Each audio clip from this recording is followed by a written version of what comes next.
What's the best approach for shifting security left without overwhelming devs or slowing velocity? How much time do you have?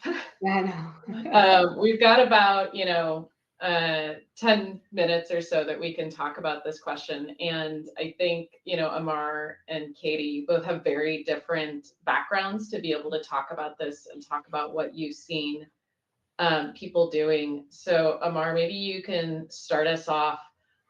What are some, like if you had to say three things, as a former developer and now as a security program owner, what do you need to do to like meaningfully shift security left?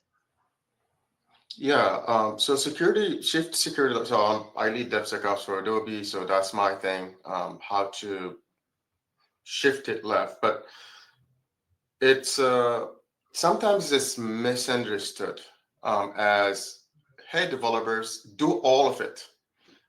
Here you go. Like I identify the problem and I tell you about the problem and I walk away. We shifted the problem left. It's done. Developers are responsible. And this is usually paired with security is everyone's responsibility.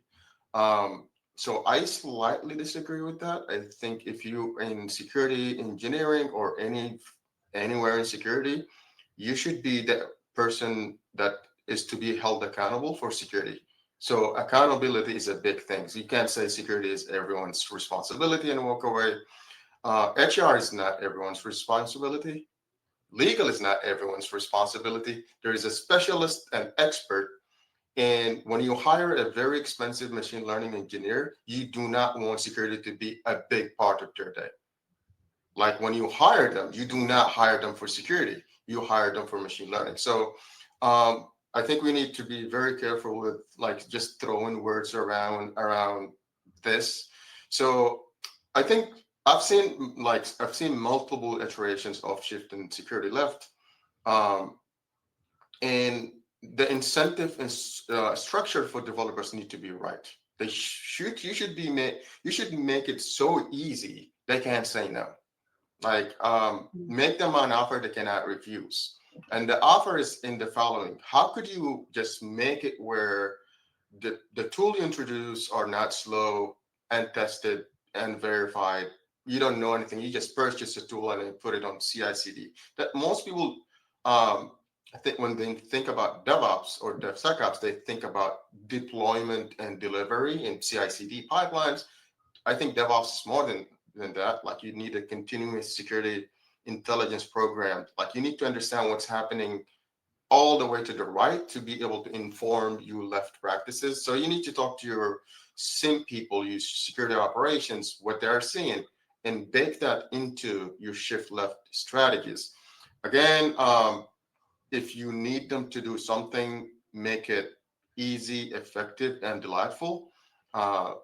Reduce the number of meetings. That should be a goal. Like if you want to measure the success of your program, then amount of meetings they are required to attend is one. Another metric is the amount of documents they have to read.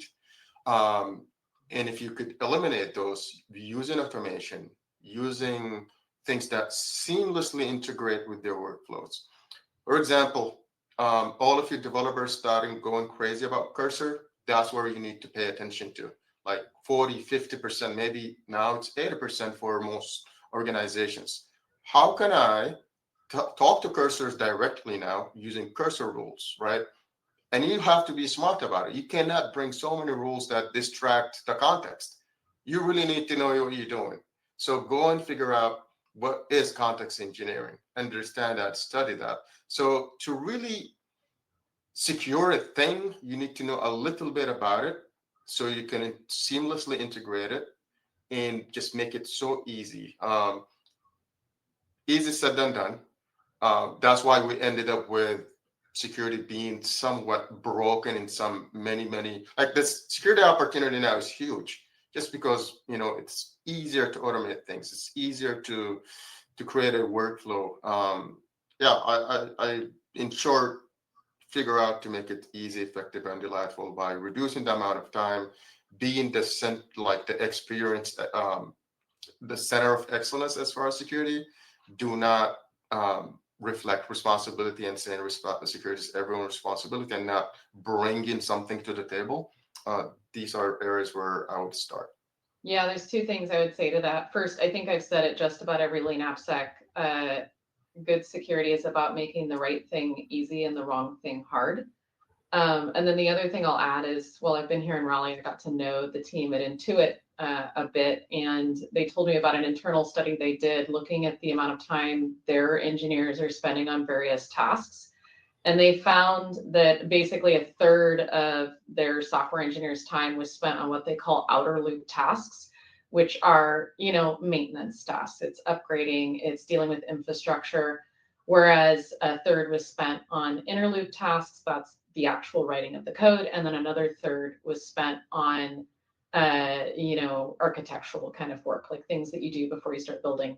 And they're very intentionally trying to reduce and automate the things in that outer loop because, to your point, Ammar, about, you hire this really talented machine learning engineer, and then what you're going to have them go do a bunch of stuff that's not machine learning work. So, looking for ways to reduce that outer loop while still being secure is what I think good looks like. Katie, you have been covering DevOps and DevSecOps, so I'm sure you have plenty of things to say on this topic. Yeah, we could be here I could do a whole webinar on this, but the one thing, first I'll add, to do what I do as an analyst, validate third party through some of the survey research I've done. So I sit as an analyst with all our application development analysts. I don't sit with the cybersecurity people.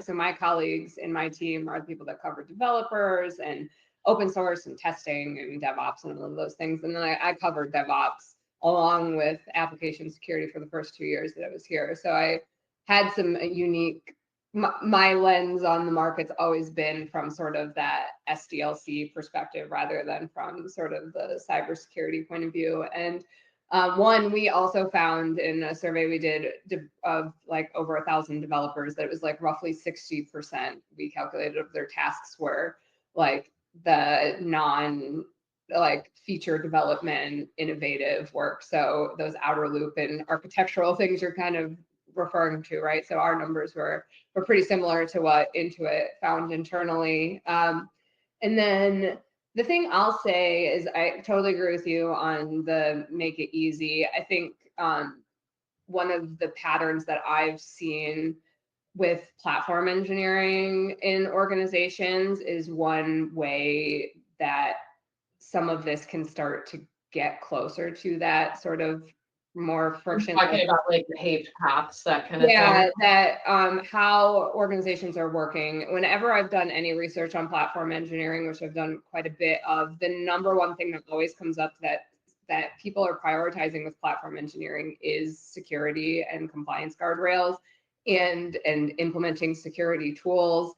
And we don't often talk about platform engineering in application security spaces very often, but I think we need to more because I think it's effective when you've mastered that discipline within an organization. It can be an effective way to make some of these practices and things more frictionless and less, to Ammar's point of that, it needs to be easy, as easy as possible. And I think the last thing I'll say too is I totally agree with you, Ammar, that like you have to think about application security as an entire loop, and things like a WAF and your runtime stuff, all of that needs to work together, right? And so when you have maybe a vulnerability that needs to be addressed, there's so many competing priorities that a developer has that even like a critical CVE, that might not be at that moment the top priority. And when you have more defense in depth and you have protections that can buy you time and say like, okay, well, we have RASP or we have some sort of ADR or runtime protection or a WAF in place that can allow us to prioritize when we have time to work on these things and balance them with, say, like the features and the business, directives that we have.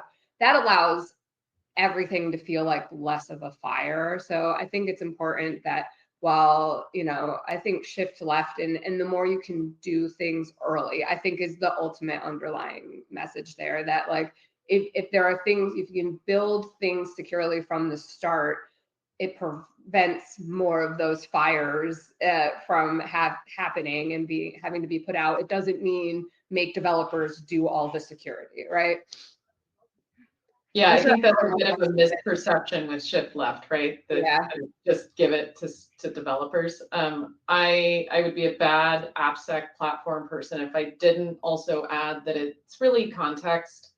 If you're going to be shifting things earlier in the process, it's even more important to make sure that the only things that are surfacing for your developers are the things that are actually important, whether that's the vulnerabilities that are reachable, or like what Adam was talking about earlier, how many features don't have any, threat modeling ramifications for security. Like, be very conservative in what you're sending to developers to ensure that you build that trust, that when I do send you something, it's important and it's worth acting on.